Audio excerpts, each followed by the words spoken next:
In at least one of my reflection videos, I mentioned that my favorite liturgy of the year is actually the Mass of the Lord's Supper, Holy Thursday evening. Beautiful celebration, very humbling for me as a priest to be able to celebrate that specific liturgy, and it always brings great joy to my soul. Today actually is my favorite day of the whole entire calendar year, and it's because today we have put the green vestments of ordinary time back on. Technically, ordinary time did begin yesterday, the day after Pentecost. However, the day after Pentecost, as most of you know, is the day in which the church celebrates Mary, Mother of the Church. And so the white vestments go on. Now, I hate to say that Saints Marcellinus and Peter, two martyrs who are mentioned in the Roman canon, well, I kind of slight them because I choose not to do their optional memorial, because I've been longing for the green vestments. And I'm sure when I put it this way, you'll understand. I've been longing for ordinary time, for ordinary things. And of course, you could put that into the COVID-19 idea and to say how we miss what our life was like, just a few short months ago. But it's a little bit odder for me whenever I talk about it in the sense of liturgy. We had the beautiful 40 days of Lent preparing us for the glorious 50 days of Easter.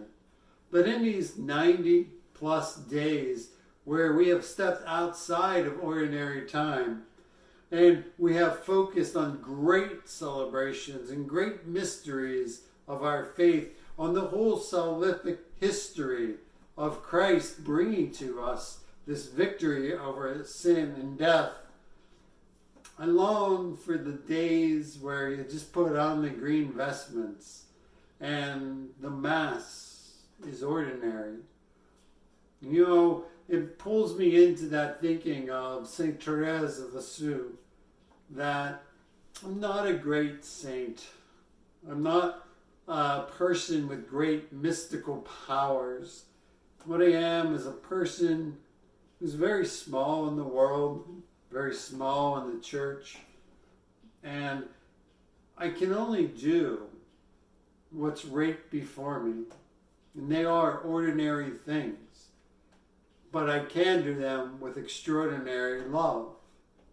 And so, as opposed to looking for extraordinary events in which I can prove myself to be a Christian and I can evangelize to the world, it's rather for me to say in the ordinary moments of my life, how can I love in an extraordinary way to prove not only my love for God, but my love for His church, my brothers and sisters in the Lord.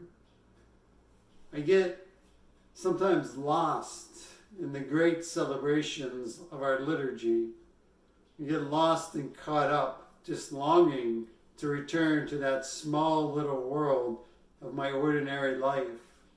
It's calm, it's peaceful, and it's where I can take more of my focus from the events that I must contemplate to the love that's in my heart, which I can pour forth to others.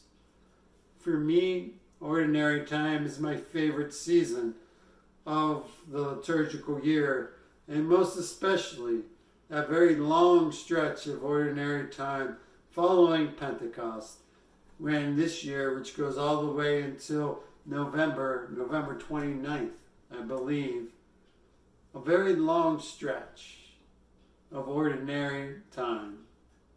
But then again, my life is a very long stretch of just being a very ordinary person, doing very ordinary things. But I pray to God and I work desperately to make sure I do those things with an extraordinary love in my heart for God and for His church. May you be blessed in this ordinary time of our liturgical year.